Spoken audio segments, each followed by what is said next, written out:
Hello दोस्तों, कैसे हैं आप सब। मैं बहुत बढ़िया। तो जैसा कि पिछले वीडियो में हमने अपने एक चैप्टर को खत्म किया था जिसका नाम था एमएसएमई, और इस वीडियो में हम नए चैप्टर को शुरू करने वाले हैं। आज जो हम चैप्टर को शुरू करने वाले हैं उस चैप्टर का नाम है नॉन कॉर्पोरेट एंटिटीज। क्या? Non corporate entities. इस चैप्टर का नाम है नॉन कॉर्पोरेट एंटिटीज। एंटिटीज, ठीक है। देखो, सबसे पहले हम इस चैप्टर के नाम का मतलब समझते हैं। नाम के मतलब से हमें समझ आ रहा है नॉन कॉर्पोरेट एंटिटीज। सबसे पहले समझ लो कॉर्पोरेट एंटिटीज हम किसे कहते हैं। जो बॉडी कॉर्पोरेट होती है। क्या? जो बॉडी कॉर्पोरेट होती है, जैसे कि कंपनी, एलएलपी, कॉर्पोरेटिव सोसाइटी, यानी कि ये सब क्या होती है? कॉर्पोरेटिव बॉडी होती है, आर्टिफिशियल बॉडी होती है, जिससे हम बिजनेस, जिसके थ्रू हम बिजनेस कर सकते हैं। और जो हम पढ़ने वाले हैं वो हम पढ़ने वाले अदर देन कॉर्पोरेट एंटिटीज, यानी कि नॉन कॉर्पोरेट एंटिटीज, जिसके अंदर क्या आता है? जिसके अंदर हमारा आता है sole proprietorship. Sole proprietorship, 2 minute. हाँ, तो हम क्या पढ़ रहे थे? हम नॉन कॉर्पोरेट एंटिटीज के बारे में बता रहा था, जो अदर देन बॉडी कॉर्पोरेट होती है, अदर देन कॉर्पोरेट एंटिटीज होती है। जैसे जैसे पार्टनरशिप, है ना।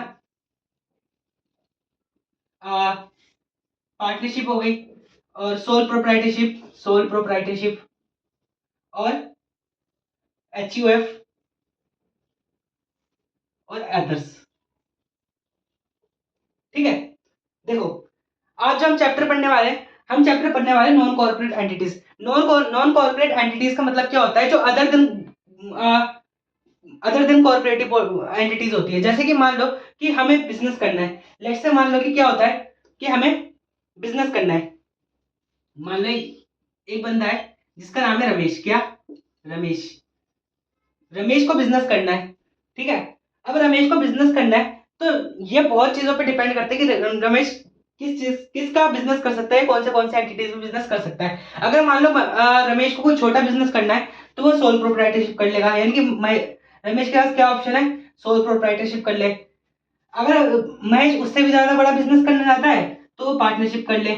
अगर उसको उससे भी बड़ा बिजनेस करना है, तो वो कोई कंपनी खोल ले। अगर उसे कंपनी नहीं खोलनी है, लेकिन पार्टनरशिप भी नहीं करनी है और कंपनी भी नहीं खोलनी है, तो एलएलपी कर ले, है ना। या फिर उसके पास अदर बहुत सारे ऑप्शन है कि और एंटिटीज चुन सकता है। क्या? और एंटिटीज चुन सकता है, ठीक है। उसी तरीके से हमारा ये चैप्टर है। ये चैप्टर इस पर बेसिस है कि नॉन कॉर्पोरेट एंटिटीज, यानी कंपनी को छोड़ के और कौन से किसी बॉडी कॉर्पोरेट को छोड़ के और कौन से ऑप्शन हो सकते हैं हमारे पास बिजनेस करने के, उसके बारे में ये चैप्टर हमें बताने जा रहा है, ठीक है। सबसे पहले समझ लो कि, तो अभी तक हमने क्या पढ़ा?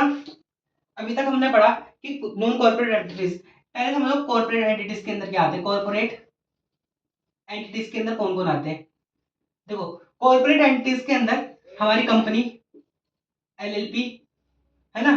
कंपनी आती है, एलएलपी आती है, और any other body which is notified, which is notified, यानी कि और भी अदर ऐसी ऐसी बॉडी है जो नोटिफाइड की गई है, किसके द्वारा?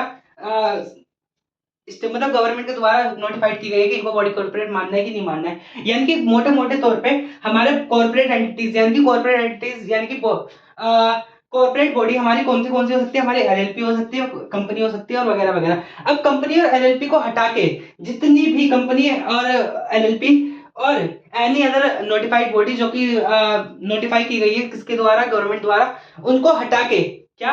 उनको हटा के हमारी जितनी भी एंटिटीज है वो नॉन कॉर्पोरेट एंटिटीज में आती है, ठीक है। यानी कि other than, non corporate entities क्या होती है? अदर देन कॉर्पोरेट एंटिटी, यानी कॉर्पोरेट एंटिटी को छोड़ के जितनी भी एंटिटी है उनको क्या हम बोलते हैं? नॉन कॉर्पोरेट एंटिटीज बोलते हैं। अब जो हमारा चैप्टर है नॉन कॉर्पोरेट एंटिटीज, इसके अंदर हम किस किस चीज के बारे में पढ़ेंगे? इसके अंदर हम पढ़ेंगे सोल प्रोप्राइटरशिप के बारे में, और इसके अंदर हम पढ़ेंगे multi state cooperative society, multi state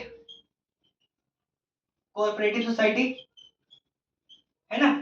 और हम किसके बारे में पढ़ेंगे? हम पढ़ेंगे, ये क्या बोलते हैं, societies registration act, society registration पढ़ेंगे, सोसाइटीज के बारे में पढ़ेंगे। और हम इसके अंदर किसके बारे में पढ़ेंगे? पार्टनरशिप के बारे में पढ़ेंगे, पार्टनरशिप, हाँ, पार्टनरशिप के बारे में पढ़ेंगे। और हम पढ़ेंगे इसके अंदर HUF के बारे में, हिंदू अनडिवाइडेड फैमिली बिजनेस के बारे में, ठीक है। यानी कि इस चैप्टर के अंदर हम मोटा मोटा पढ़ेंगे, हम सोल प्रोप्राइटरशिप, पार्टनरशिप, HUF और कोऑपरेटिव सोसाइटी के बारे में हम पढ़ेंगे, ठीक है। तो शुरू करते हैं और सबसे पहले आज हम जो पढ़ने वाले हैं, हम पढ़ने वाले सोल प्रोप्राइटरशिप के बारे में। किसके बारे में? सोल प्रोप्राइटरशिप के बारे में, सोल प्रोप्राइटरशिप के बारे में, ठीक है। देखो अब हम पढ़ने वाले किसके बारे में? सोल प्रोप्राइटरशिप के बारे में। सोल प्रोप्राइटरशिप का मतलब क्या होता है, सबसे पहले समझो। जैसे मान लो कि मेरे को आज एक बिजनेस खोलने का है, क्या मेरे को आज एक बिजनेस खोलना है, और लेट से मान लो कि मुझे ज्यादा बड़ा बिजनेस नहीं खोलना, मुझे छोटा बिजनेस खोलना है, मतलब अपनी एक छोटी सी दुकान खोलनी है। अब अपनी छोटी सी दुकान खोलने के लिए मैं कोई पार्टनरशिप तो नहीं कर लूंगा, ना मैं कंपनी खोल सकता, ना मैं मान लो LLP खोल सकता। मुझे एक छोटा मोटा धंधा करना है और उसके लिए मुझे अपनी एक छोटी सी दुकान खोलनी है। तो मेरे लिए सबसे अच्छा ऑप्शन क्या बचता है कि मैं सोल प्रोप्राइटरशिप कर लूं। क्या कर लूं? Sole proprietorship. यानी कि सोल प्रोप्राइटरशिप का मतलब क्या होता है कि देखो सोल प्रोप्राइटरशिप का मतलब है, sole proprietorship is a business where business owned and controlled by an individual, ठीक है। यानी कि सोल प्रोप्राइटरशिप के अंदर क्या होता है कि बिजनेस को कंट्रोल और बिजनेस को ओन एक सिंगल पर्सन ने ही किया होता है। यानी कि इस बिजनेस का ओनर कौन होता है? एक सिंगल पर्सन होता है, एक इंडिविजुअल होता है, ठीक है। हमने जैसे कि डेफिनेशन में पढ़ा कि sole proprietorship is a business where a business own and control by an individual. यानी कि जो जहां पे एक बंदा बिजनेस को चलाता है उसको क्या बोलते हैं? हम सोल प्रोप्राइटरशिप बोलते हैं। ये एक छोटा बिजनेस करने का तरीका है। यानी कि ये क्या है? ये मतलब एक छोटे से बिजनेस को करने का सबसे अच्छा एक तरीका है कि वो सोल प्रोप्राइटरशिप में बिजनेस कर ले, ठीक है। अब इसमें क्या होता है कि जो भी बंदा इंडिविजुअल होता है उसके अंदर डे टू डे रिस्पॉन्सिबिलिटी होती है, डे टू डे की रिस्पॉन्सिबिलिटी होती है कि किसको? बिजनेस को रन करने की, है ना। और प्रॉफिट एंड लॉस खुद ही बियर करता है, P&L खुद ही बियर करता है। अब इसके अंदर क्या होता है? इसके अंदर जो इंडिविजुअल की लाइबिलिटी होती है, क्या इंडिविजुअल की जो लाइबिलिटी होती है वो अनलिमिटेड होती है। क्या होती है? अनलिमिटेड होती है, अनलिमिटेड लाइबिलिटी होती है। और सोल प्रोप्राइटरशिप का रजिस्ट्रेशन करवाना जरूरी नहीं होता है।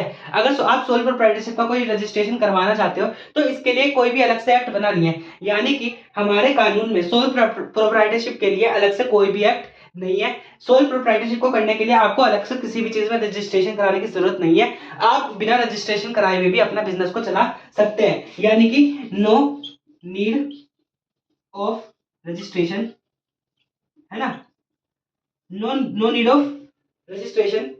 और क्या होता है इसके अंदर क्या होता है कि अब जो बंदा बिजनेस कर रहा है, अब उसके इसके अंदर क्या होता है कि सारे डिसीजन ओनर के द्वारा ही लिए जाते हैं, एक इंडिविजुअल के द्वारा ही लिए जाते हैं। यहाँ पे किसी का भी किसी भी तरीके से इन्वॉल्वमेंट नहीं होता है, किसी भी बाहर वाले का। यानी कि जो बिजनेस के डिसीजन होते हैं, डिसीजन भी इंडिविजुअल के द्वारा लिए जाते हैं। कोई भी बाहर का बंदा डिसीजन लेने के लिए नहीं आता है। यानी कि जो इसका ओनर होता है वो खुद ही रिस्पॉन्सिबल होता है अपने प्रॉफिट और लॉस के लिए, या फिर अपने आने वाले बिजनेस के फ्यूचर के लिए इसके अंदर खुद ही रिस्पॉन्सिबल होता है। किसके अंदर? सोल प्रोप्राइटरशिप के अंदर, ठीक है। शुरू से समझा हम क्या पढ़ रहे हैं? हम पढ़ रहे हैं सोल प्रोप्राइटरशिप के बारे में। तो सोल प्रोप्राइटरशिप क्या है? एक बिजनेस का टाइप है, क्या एक बिजनेस का टाइप है जिसमें बिजनेस को ओन और कंट्रोल किया जाता है एक सिंगल पर्सन के द्वारा, एक इंडिविजुअल के द्वारा। जिसके अंदर जो भी इंडिविजुअल होता है उसकी लाइबिलिटी क्या होती है? अनलिमिटेड होती है। वो डे टू डे एक्टिविटी के लिए खुद ही रिस्पॉन्सिबल होता है, प्रॉफिट और लॉस खुद ही बियर करता है। इसके अंदर ओनर की लाइबिलिटी क्या होती है? अनलिमिटेड होती है। और बिजनेस के सारे डिसीजन उसके द्वारा लिए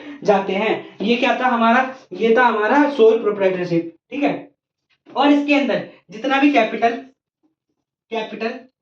और एसेट लगा हुआ होता है वो खुद ही किसका होता है? ओनर का ही होता है, ठीक है। इससे ज्यादा मुझे समझाने की जरूरत नहीं है। ये हमारा क्या होता है? सोल प्रोप्राइटरशिप होता है। सिंपल सी बात है। सोल प्रोप्राइटरशिप एक बिजनेस का फॉर्म है जिसके अंदर जो बिजनेस है वो सिंगल पर्सन के द्वारा किया जाता है। वो उसको सोल प्रोप्राइटरशिप को के लिए कोई भी एक अलग से एक्ट नहीं बना हुआ है। सोल प्रोप्राइटरशिप क्या बोलते हैं, सोल प्रोप्राइटरशिप को कहीं पे भी रजिस्टर होने की जरूरत नहीं है। इसके अंदर ओनर की लायबिलिटी क्या होती है, अनलिमिटेड होती है। ये हमारा क्या होता है, सोल प्रोप्राइटरशिप होता है। अब इसके बाद जो हम पढ़ेंगे, अब जो इसके बाद हम पढ़ेंगे, अब हम पढ़ेंगे merits of sole proprietorship, sorry merits बोला, फीचर्स, यानी कि सोल प्रोप्राइटरशिप बिजनेस के क्या क्या फीचर्स होते हैं। ठीक है, तो अभी जो हम पढ़ने वाले, हम पढ़ने वाले फीचर्स ऑफ सोल प्रोप्राइटरशिप। ठीक है, देखो सबसे पहला फीचर है हमारा स्मॉल स्केल। क्या, स्मॉल स्केल, यानी कि सोल प्रोप्राइटरशिप का जो भी बिजनेस होता है वो स्मॉल स्केल पे ही होता है, एक छोटा ही बिजनेस होता है। इसमें कोई भी बड़ा बिजनेस करने की जरूरत नहीं है। लगभग छोटे, जितने भी छोटे छोटे बिजनेसमैन होते हैं जिनको अपनी दुकान खोलनी होती है, जिनको अपना छोटा मोटा बिजनेस करना होता है, वही क्या करते हैं, अपना सोल प्रोप्राइटरशिप खोलते हैं। यानी कि जो इसके अंदर बिजनेस का जो फॉर्म होता है वो क्या होता है, स्मॉल स्केल में होता है। ठीक है, दूसरा इसका फीचर है इजी फॉर, मैंने आपको बताया कि इस सोल प्रोप्राइटरशिप के लिए कोई भी एक अलग से एक्ट नहीं है, स्पेसिफिक एक्ट नहीं है, इसीलिए सोल प्रोप्राइटरशिप को कहीं पे भी रजिस्टर होने की जरूरत नहीं है। बिना रजिस्ट्रेशन के भी ये बिजनेस चल सकता है, कोई भी बंदा सोल प्रोप्राइटरशिप बिना रजिस्ट्रेशन के बना सकता है। फिर उसके बाद जो हमारा अगला है हमारा इंडिविजुअल, इंडिविजुअल। ठीक है, यानी कि इसके अंदर जो भी मतलब बिजनेस चलाता है वो एक इंडिविजुअल के द्वारा किया जाता है। हमने डेफिनेशन भी में भी पढ़ा, sole proprietorship is a type of business where business own and control by an individual. ठीक है, फिर उसके बाद जो हमारा अगला फीचर है हमारा सोल रिस्पॉन्सिबिलिटी, यानी कि इसके अंदर जितनी भी रिस्पॉन्सिबिलिटी होती है बिजनेस की, वो एक अकेले बंदे की होती है, किसी की भी बाहर वाले की नहीं होती है, इसमें अलग बंदे की ही रिस्पॉन्सिबिलिटी होती है। और हमारा पांचवा फीचर क्या है, पांचवा फीचर है हमारा सोल प्रॉफिट एंड लॉस। ये हमने ना आपको डेफिनेशन में भी पढ़ाया कि जो जो भी क्या बोलते हैं, सोल प्रोप्राइटरशिप का जो भी प्रॉफिट एंड लॉस होता है वो इंडिविजुअल के ही द्वारा ऑन किया जाता है, कोई भी बाहर वाला इसके लिए लाइबल नहीं होता, वो खुद पर्सनली लाइबल होता है अपने प्रॉफिट और लॉस के लिए। ये क्या था हमारा फीचर्स ऑफ सोल प्रोप्राइटरशिप। अब जो हम पढ़ने वाले, अब हम पढ़ेंगे मेरिट्स ऑफ सोल प्रोप्राइटरशिप। क्या, merits of sole proprietorship, sole proprietorship. ठीक है, देखो जिस तरीके से हर चीज, एक सिक्के के दो पहलू होते हैं, यानी कि उसके एडवांटेज भी होते हैं, डिसएडवांटेज भी होते हैं, उसी तरीके से हमारा सोल प्रोप्राइटरशिप के भी कुछ हमारे एडवांटेज है और कुछ हमारे डिसएडवांटेज भी है। ज्यादातर देखे जाए तो हमारे एडवांटेज है। सोल, अब हम पढ़ेंगे कि सोल प्रोप्राइटरशिप के क्या क्या मेरिट्स है, यानी कि सोल प्रोप्राइटरशिप बिजनेस के क्या क्या मेरिट्स है, क्या क्या फायदे सोल प्रोप्राइटरशिप बिजनेस को करने के। ठीक है, हमारा जो पहला फायदा है वो है इजी फॉर्म। ठीक है, यानी कि बनाने में कोई ज्यादा मुश्किल आती नहीं है। जैसे कि मान लो मैंने आज डिसाइड किया कि मेरे को क्या करना है कि एक कपड़े की दुकान खोलने का है और मेरे को अकेले बिजनेस करने का है, तो मैं क्या करूंगा, बस मेरे पास पैसे होने चाहिए और एक दुकान होनी चाहिए, एक जगह होनी चाहिए कि जहां पे मैं अपने कपड़े की दुकान लगा सकूं। मैं सामान खरीदूंगा, मतलब होलसेल में माल खरीदूंगा कपड़ा और अपनी दुकान में सजा दूंगा और अकेले उसको बेचूंगा।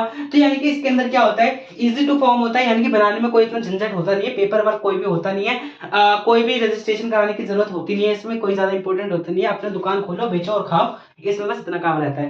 तो ये क्या है, इजी फॉर्म, यानी कि बनाना बहुत आसान है। दूसरा है हमारा बेटर कंट्रोल, बेटर कंट्रोल। देखो अब तुम बोलोगे बेटर कंट्रोल कैसे, जैसे कि मान लो कि एक कमरा है, क्या, मान लो ये एक कमरा है, ठीक है, और यहाँ पे क्या चल रही है, मान लो कि यहाँ पे ना किसी को ना एक डिसीजन लेना है और डिसीजन पे सबके अपने अपने सुझाव मांगे गए हैं, क्या, सबका अपना अपना पॉइंट ऑफ व्यू मांगा गया है। अब यहाँ पे मान लो जितने ज्यादा जने होंगे, जितने ज्यादा यहाँ पे पर्सन होंगे, उनका अपना अपना कोई ना कोई पॉइंट ऑफ व्यू होगा, सब अपना अपना पॉइंट ऑफ व्यू देंगे, तो क्या इतनी जल्दी कोई भी आसानी से कोई भी डिसीजन पे पहुंच नहीं पाएगा। उसी जगह पे अगर यहाँ पे कोई भी ना हो, यहाँ पे कोई भी ना हो, सिर्फ एक पर्सन हो, तो वो क्या करेगा, अच्छे से कंट्रोल ले पाएगा, अच्छे से डिसीजन ले पाएगा और उसको डिसीजन लेने में ज्यादा टाइम लगेगा नहीं, क्योंकि सारा जो बिजनेस का कंट्रोल है वो अपने ही हाथ में, तो कोई भी इसमें फैसला लेने में दिक्कत नहीं आएगी। इसीलिए क्या होता है कि सारी अथॉरिटी एक ही बंदे के हाथ में होती है, इसीलिए क्या होता है इसमें बेटर कंट्रोल होता है। ठीक है, फिर उसके बाद हमारा तीसरा मेरिट है सोल प्रॉफिट। क्या, सोल प्रॉफिट, यानी कि जब हमारे बिजनेस में हमें प्रॉफिट होगा तो इसमें इंडिविजुअल ही प्रॉफिट को बियर करेगा, प्रॉफिट को किसी और के साथ भी बांटने की जरूरत नहीं है। फिर उसके बाद हमारा अगला है सीक्रेसी। क्या, सीक्रेसी, यानी कि इसके अंदर क्योंकि एक अकेला ऑनर है तो बिजनेस की जो सीक्रेसी है, यानी कि जो भी हमें सीक्रेट रखना है वो हम तक ही सीमित रहेगी, हमारे बिजनेस के सीक्रेट बाहर जाने के चांसेस कम होंगे। ठीक है, फिर उसके बाद अगला है नो कॉन्फ्लिक्ट, पांचवा, नो कॉन्फ्लिक्ट। ठीक है, क्योंकि इसमें इंडिविजुअल ओनर होता है, इसमें कोई भी बाहर का बंदा ओनर नहीं होता है, तो इसमें लड़ाई होने के भी चांसेस नहीं होते, बिल्कुल भी कॉन्फ्लिक्ट होने के चांसेस नहीं होते हैं। फिर उसके बाद हमारा अगला है नेक्स्ट है हमारा इजी मैनेजमेंट, इजी मैनेजमेंट। क्योंकि सारे बिजनेस की बागडोर एक ही बंदे के हाथ में, एक ही अथॉरिटी के पास है, तो इसमें मैनेजमेंट करना भी आसान होता है, सारी चीजें हम अपने हिसाब से चला सकते हैं, सामने से किसी की हमें सुननी नहीं पड़ती, इसीलिए इसका मैनेजमेंट क्या होता है, इजी होता है, इजी मैनेजमेंट। तो ये क्या था हमारा मेरिट्स ऑफ सोल प्रोप्राइटरशिप। अब इसके बाद जो हम पढ़ने वाले हैं, देखो, अब जो हम पढ़ने वाले हैं, पढ़ने वाले डीमेरिट्स ऑफ सोल प्रोप्राइटरशिप, यानी कि अब हमने इसके फायदे तो पढ़ लिए कि सोल प्रोप्राइटरशिप के क्या क्या फायदे हो सकते हैं, अब हम इसके क्या पढ़ेंगे, डीमेरिट्स पढ़ेंगे, यानी कि सोल प्रोप्राइटरशिप के क्या क्या नुकसान है। तो क्या है डीमेरिट्स ऑफ सोल प्रोप्राइटरशिप। ठीक है, देखो पहला डीमेरिट क्या है, पहला डीमेरिट है लिमिटेशन ऑफ मैनेजमेंट स्किल। क्या, लिमिटेशन ऑफ मैनेजमेंट स्किल। देखो कैसे, क्योंकि इसका ओनर क्या है, इंडिविजुअल है, तो उसका अब एक साथ वो हर चीज, सारी चीजें तो बिजनेस देख नहीं सकता, अगर वो मतलब बिजनेस में बहुत तरीके की एक्टिविटी होती है, उसको सेलिंग भी करना है, परचेज भी करना है, उसको कस्टमर भी संभालने हैं, उसे रॉ मटेरियल भी देखना है, उसे बहुत सारी चीजें करनी है, तो कहीं ना कहीं मैनेजमेंट में लैक होता है, यानी कि मैनेज करने में लैक होता है बंदे को, अगर कोई भी बंदा अकेला बिजनेस कर रहा होता है। तो इसीलिए क्या है, पहला लिमिटेशन ऑफ मैनेजमेंट स्किल, यानी कि मैनेज करने, बिजनेस को मैनेज करने में कहीं ना कहीं लैक हो जाता है, क्योंकि एक बिजनेस में बहुत सारे काम होते हैं। फिर उसके बाद जो हमारा अगला है लिमिटेशन ऑफ रिसोर्सेज, क्योंकि इसके अंदर लिमिटेशन, रुको बताता हूँ, लिमिटेशन ऑफ रिसोर्सेज, क्योंकि इसके अंदर एक ही बंदा अपने पैसे लगा रहा है, अपनी पूंजी लगा रहा है, अपनी कैपिटल को लगा रहा है, तो इसके अंदर रिसोर्सेज की भी कमी होती है, क्योंकि एक बंदा पूरी तरीके से रिसोर्सेज को पूरा नहीं कर पाता है अकेला, इसीलिए हमारा दूसरा वो क्या है, लिमिटेशन ऑफ रिसोर्सेज। फिर उसके बाद हमारा अगला अनलिमिटेड लाइबिलिटी, इसके अंदर जो ऑनर की लाइबिलिटी होती है वो क्या होती है, अनलिमिटेड होती है। ठीक है, फिर उसके बाद हमारा अगला है, अगला डिमेरिट है lack of continuity, lack of continuity, क्योंकि इसके अंदर एक ही ओनर होता है, क्योंकि इसके अंदर एक ही ओनर होता है। अब क्या होता है कि कभी ओनर बीमार पड़ गया, कभी उसको कहीं जाना पड़ गया, कभी उसे इमरजेंसी में यहाँ वहां जाना पड़ गया, तो उसका बिजनेस क्या होता है कि वो कॉन्टिन्यूटी में चल नहीं पाता है, यानी कि कई बार क्या होता है कि उसको कई बार अपनी दुकान को बंद करने की जरूरत पड़ जाती है, कई कई बार मतलब उसको अपने बिजनेस को होल्ड करने की जरूरत पड़ जाती है, इसीलिए इसका अगला डिमेरिट क्या है, लैक ऑफ कॉन्टिन्यूटी, इंडिविजुअल है कि एक बंदे के होने की वजह से जो काम है वो सारा रुक जाता है। फिर उसके बाद हमारा अगला है risk in decision making, risk in decision making. देखो, क्योंकि इसके अंदर इंडिविजुअल पर्सन है, एक ही बंदा है, 2 मिनट रिकॉर्ड हो रहा है ना, हाँ, क्योंकि इसके अंदर इंडिविजुअल पर्सन है, एक ही आदमी है, तो हमारा डिसीजन तो जल्दी आ जाएगा, लेकिन डिसीजन कितना एक्यूरेट है ये हमें बिल्कुल भी नहीं पता है कि हम जो डिसीजन ले रहे हैं वो पूरी तरीके से सही है भी कि नहीं है, इसीलिए इसका अगला क्या है कि रिस्क इन डिसीजन मेकिंग, क्योंकि हम इसमें ज्यादातर हम अगर डिसीजन लेंगे तो उसमें दूसरे का रिव्यू तो होगा नहीं, तो ज्यादातर चांसेस ये होते हैं कि हमारा डिसीजन गलत हो जाए, तो कभी कभी हमारा डिसीजन गलत भी होता है जिससे बिजनेस को नुकसान हो जाता है, उसी इसीलिए क्या लिखा हुआ है, रिस्क इन डिसीजन मेकिंग, यानी कि डिसीजन मेकिंग में भी रिस्क रहता है।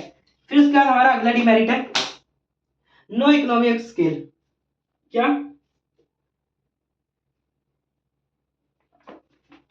नो इकोनॉमी ऑफ स्केल, ठीक है, नो इकोनॉमी ऑफ स्केल, यानी कि बस इसमें लिखा हुआ है large scale business organise enjoy large economy as well, that means they can produce more lesser than overhead cost per produce product, यानी कि इसके अंदर क्या होता है, देखो,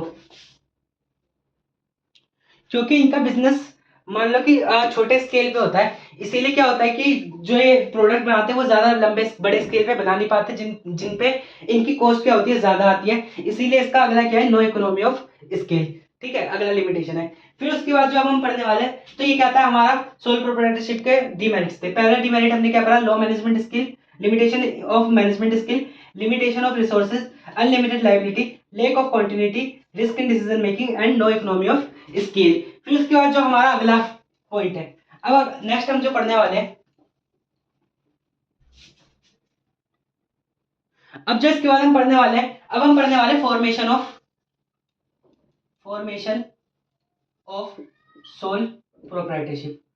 ठीक है, देखो इसके अंदर क्या है, क्योंकि मैंने बताया कि सोल प्रोप्राइटरशिप को गवर्न करने के लिए कोई भी स्पेशल एक्ट नहीं है कानून में, कोई भी इसको गवर्न करने को कोई भी स्पेशल एक्ट नहीं है, इसलिए इसको कहीं पे रजिस्टर होने की जरूरत नहीं है। अगर फिर भी सोल प्रोप्राइटरशिप अपने आप को रजिस्टर करवाना चाहती है तो वो कहाँ रजिस्टर हो सकती है। सबसे पहला है शॉप एंड इस्टेब्लिशमेंट एक्ट, क्या शॉप एंड इस्टेब्लिशमेंट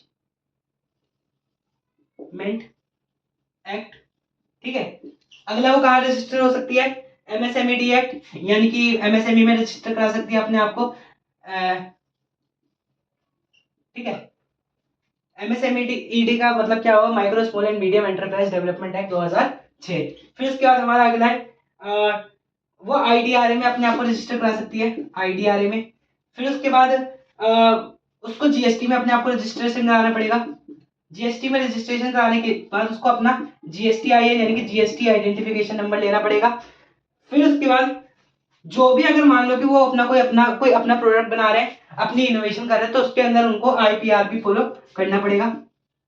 ठीक है, यानी कि आईपीआर लॉ का भी पालन करना पड़ेगा, आईपीआर अपने बिजनेस का आईपीआर भी कराना पड़ेगा। आईपीआर का मतलब क्या है, intellectual property right. Intellectual property right में क्या क्या आता है हमारा, copyright, patent, geographical indication, geographical indication आता है और वगैरह वगैरह, मतलब इसके ये सब हमारे इसमें आते हैं, आईपीआर में आते हैं। फिर उसके बाद हमारा अगला है, नेक्स्ट है हमारा करंट बैंक बैलेंस, यानी कि उसको अपना करंट अकाउंट खुलवाना पड़ेगा।